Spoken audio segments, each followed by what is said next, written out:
갈라디아서 1장 14절 말씀 보겠습니다. 17절까지를 제가 봉독합니다. 내가 내 동족 중 여러 연갑자보다 유대교를 지나치게 믿어 내 조상의 전통에 대하여 더욱 열심히 있었으나 그러나 내 어머니의 태로부터 나를 택정하시고 그의 은혜로 나를 부르시니가 그의 아들을 이방에 전하기 위하여 그를 내 속에 나타나시기를 기뻐하셨을 때에 내가 곧 혈육과 의논하지 아니하고 또 나보다 먼저 사도된 자들을 만나려고 예루살렘으로 가지 아니하고 아라비아로 갔다가 다시 다메섹으로 돌아갔노라. 이는 하나님의 말씀입니다. 아멘. 우리 익산에는요 산다운 산이 없어요. 조금 아쉬움이라면 아쉬움이죠. 저는 새벽 예배를 마치면은 이 들판길을 1시간쯤 걷는데 뭐 산이랄 것도 없는 배산이 늘 멀찌감치 바라다 보이고요. 가까이 함나산이라는 거 있는데 사실은 뭐 산이랄 것도 없고 야트막한 언덕에 불과하지요. 다행히 웅장한 지리산이 가까이 있는 것이 그나마 다행입니다. 산에는 여러 가지 것들이 깃들이지요. 태백산, 계룡산, 지리산, 무슨 생각 드세요?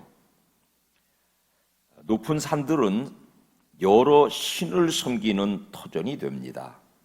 산이 지니고 있는 위용과 영험함을 나타내서 그럴 겁니다. 그래서 우리의 민간에도요, 산마다 산신령이 사는 것으로 추정하고 있습니다. 우리뿐 아니라 세계 여러 민족이 다 그러해서 특별히 여러 문화적 유산을 만들어내는 그리스 사람들도 그리스 신화가 올림포스 산을 중심으로 벌어지는 사건들이죠. 성경의 땅도 마찬가지로 대부분이 산악 지형이니까 산이 많습니다. 마찬가지로 성경에서도 이 산을 신령한 영역으로 인정합니다. 성경에 나오는 산은 맨 먼저 사람들이 모여 살고 먹을 것이 있는 생활 터전으로 이해하시면 됩니다. 창세기 36장을 읽어보면은요, 이미 창세기 시절부터 시작 이에 에서 곧 에돔이 세일산에 거주하니라. 산을 거주지로 삼았습니다. 출애굽한 이스라엘 백성이 그 산을 지나갈 때에 미리 그 땅에 거주하던 에서, 야곱과 에서 형제가 아니잖아요. 그러니까 동족이죠. 그 동족을 해치지 말라는 말씀을 신명기에다가 기록하고 있어요. 시작. 그들과 다투지 말라. 그들의 땅은 한 발자국도 너희에게 주지 아니하리니 이는 내가 세일산을 에서에게 기업으로 주었습니다. 여러분, 이 산은요, 하나님께서 사람들에게 사는 토존으로 주셨어요. 그러다 보니까는 그 산에는 시편 50편 10절은 이렇게 설명해요. 시작. 이는 삼림의 짐승들과 무산의 가축이 다 내 것이며, 산을 배경으로 해서 야생 동물도 살고 그 산을 터전으로 해서 짐승을 기르기도 해서 사람이 먹고 사는 수단이 됩니다. 또 산은 비옥하여서 먹거리와 과실을 낸다. 특별히 이스라엘의 높은 산 헐몬산은 시온의 산들의 헐몬산에 이슬이 내려서 농사짓기에 적당한 땅으로 표현하고 있습니다. 두 번째, 성경의 땅이 가지고 있는 의미를 살피면은 피란처래요. 환난과 위험과 전쟁으로부터 사사기 6장 2절 읽어보면은요, 시작. 미디안의 손이 이스라엘을 이긴지라 이스라엘 자손이 미디안으로 말미암아 산에서 웅덩이와 굴과 산성을 자기들을 위하여 만들었다. 그랬으니 사사시대 미디안 공경을 받자 산으로 달아났고요. 노아 시대의 방주는 홍수로 창이라는 세상에서 운행하여서 아라랏산을 피란처 삼았습니다. 예수님은 세상에 오셔서 이 세상의 역사가 결정적으로 무너져 갈 때, 마태복음 24장 시작, 그때에 유대에 있는 자들은 어디로 도망가래요? 그러니까 산을 피란처 삼은 것이에요. 성경의 산은 안정과 평안과 도피처가 피란처가 되는 땅이니, 여러분 이 시대에 이런 이미지를 가지고 있는 곳은 교회이고 더불어 가정이겠습니다. 우리의 삶의 터전인 가정, 우리의 영적인 피난처인 교회가 이 시대에 우리의 영혼의 산으로 인식하시면 되겠습니다. 성경에 나오는 산의 세 번째 의미는 수원지라는 점입니다. 성경의 높은 산 꼭대기에는 수증기 구름이 머물러서 그게 높은 산에 식어서 이슬로 땅에 내린대요. 시편 133편 시작, 헐몬의 이슬이 시온의 산들에 내림 같도다. 거기서 여호와께서 복을 명하셨나니 곧 영생이로다. 이거는 성경의 산이 축복의 상징이 되는 것을 보여주어요. 그 헐몬산 높은 곳에 지중해에서 불어오는 습한 바람이 닿으면 식어서 안개로 내리고, 그 헐몬산 꼭대기의 만년설은 녹아서 흘러내려서 요단강을 이루니까 산을 통해서 풍요를 공급받습니다. 바로 교회가 이 세상을 향하여서 흘려보내야 되는 복음의 강물의 발원지가 된다는 의미입니다. 산은 하늘로 높이 솟아오른 땅이잖아요. 그러니까는 영혼의 안테나 같은 이미지예요. 하늘에 계신, 더 높이 계신 어떤 신과 조금 더 가까이 있는 장소라고 하는 인식이 사람에게 있는 거죠. 오늘 우리가 산에 집중하는 것은 바로 그 산이 하나님의 터전, 특별히 성경에서는 하나님의 말씀을 받는 장소이기 때문입니다. 아브라함은 독자 이삭을 바치러 산에 올랐다가 하나님의 말씀을 듣습니다. 몇 주 전에 설교로 만났던 엘리야도요, 지쳐서 로뎀나무 그늘, 쌀이 울타리 그늘에 웅크리고 앉아있다가 하나님의 산 호렙에까지 인도 안 받아서 거기서 하나님의 말씀을 듣자 새 힘을 얻었습니다. 그 산이 바로 호렙산, 다른 이름으로 신의 산인데요. 이스라엘이 애굽에서 종살이할 때 하나님은 맨 먼저 모세를 호렙산으로 부르셨어요. 신의 산으로 부르셔서 떨기나무 불꽃 속에서 말씀하셨어요. 애굽에 가서 내 백성 좀 데려와. 모세는 성격이 까탈스러운 사람이라 고개를 외로졌고 이렇게 저렇게 변명하고 자기 생각 말하다가 결국은 꼬꾸러져서 애굽에 가서 이스라엘 백성 이끌어 나올 때 하나님은 다시 한번 모세를 그 산으로 부르셔서 하나님의 말씀, 이스라엘이 영원토록 지켜야 되는 생명의 말씀을 그 산에서 그 백성들에게 모세를 통하여 전해 주신 산입니다. 그래서 신의 산, 호렙산 똑같은 말씀으로 말씀의 산 그렇게 부릅니다. 신의 산에서 받은 말씀은 에덴에서 받은 말씀처럼 또 폐기됐어요. 잘 생각해 보세요.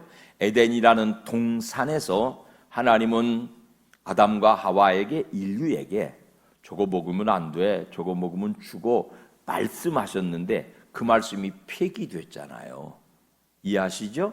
두 번째, 하나님은 시내산에서 다시 이스라엘 백성들에게 살인하지 마라, 간음하지 마라, 도둑질하지 마라, 거짓말하지 마라, 남의 것을 탐내지 마라 말씀을 또 하셨는데 그 말씀이 또 폐기됐잖아요. 그대로 못 살아내잖아요. 하나님만 섬기세요. 우상 섬기지 마세요. 하나님의 이름 함부로 부르지 마세요. 주일 잘 지키세요. 이런 하나님께서 말씀의 산에서 우리에게 주신 계명들은 우리에 의하여서 또다시 거절되고 부인되고 무너지고 망가졌어요. 예수께서 이 두 산에서 주신 말씀이 폐기된 그 자리에 몸을 입고 세상에 오셨어요. 그리고 갈릴리 바닷가의 어느 산적한 산등성 위에서 마태복음 5장에 나오는 소위 산상수훈이라는 말씀을 주셨어요. 그러니까 하나님은 백성들을 산으로 부르시고 거기서 먹여 살리시고 거기서 복을 주시고 거기서 말씀을 주세요. 산상수훈은 한마디로 요약하면은 새로운 계명인데요, 두 가지 의미를 가지고 있습니다. 십계명의 요약편이죠. 하나님을 사랑하세요. 원수를 포함한 이웃까지 사랑하세요. 이 두 가지 계명이 하나님께서 산에서 우리에게 주시는 말씀의 두 가지 뜻입니다. 같이 고백합시다. 하나님 사랑합니다. 원수를 포함한 이웃을 사랑합니다. 처음에 신의 산을 주실 때는 원수에 관한 얘기 없는데 예수님이 다시 갈릴리 바닷가에 어느 산에서 주신 말씀에는 원수를 포함해서 원수가 주님은 먹이고 외로우면 친구 돼주고 그 원수를 포함해서 이웃까지 사랑하는 것이 하나님 사랑하는 방법이라고 우리에게 설명해 주셨어요. 산은 말씀의 산이에요. 하나님의 임재를 경험하는 산이에요. 교회군요. 바울은 전적인 회심을 체험한 신앙이죠. 다른 성도들이 아직도 율법의 그늘에 머뭇거리고 있을 때 그 당시에 갈라디아 교회를 향하여서 아주 단호하게 복음의 능력을 설명하는 본문 갈라디아서를 읽었어요. 그 복음의 능력을 강력하게 증거하면서 그 체험을 간증하고 있습니다. 1장 17절 말씀 시작. 또 나보다 먼저 사도된 자들을 만나려고 예루살렘으로 가지 아니하고 아라비아로 갔다가 다시 다메섹으로 돌아갔노라. 그 후 3년 만에 내가 게바를 방문하려고 예루살렘에 올라가서. 여러분, 바울이 3년간 아라비아에 가 있었대요. 근데 그 행적에 대한 기록은 성경에 없어요. 사도행전에도 그 기록이 나오질 않아요. 다만 3년 동안의 블랭크, 빈 기간이 있어요. 그래서 갈라디아서를 더불어 읽어야 바울의 일대기를 완성할 수 있습니다. 숨어있는 3년 동안 그가 아라비아에 가 있었대요. 그 아라비아가 어딘지 굉장히 모호합니다. 그런데 갈라디아서는요, 이렇게 기록해요. 4장 25절에 시작.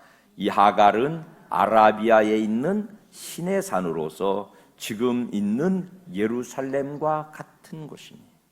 예루살렘의 율법주의자들을 향하여서 그릇됨을 가르쳐주는 말씀인데, 하갈이 있고 또 누구죠? 진짜 정실 부인, 야곱의 진짜 부인 하갈, 아브라함의 진짜 부인 사라가 있고, 그래서 이 하갈이라고 하는 진짜 부인이 아닌 이 첩을 아라비아에 있는 신의 산, 다시 말해서 율법을 받은 산이라고 비유해요. 근데 그 신산이 어디 있다고요?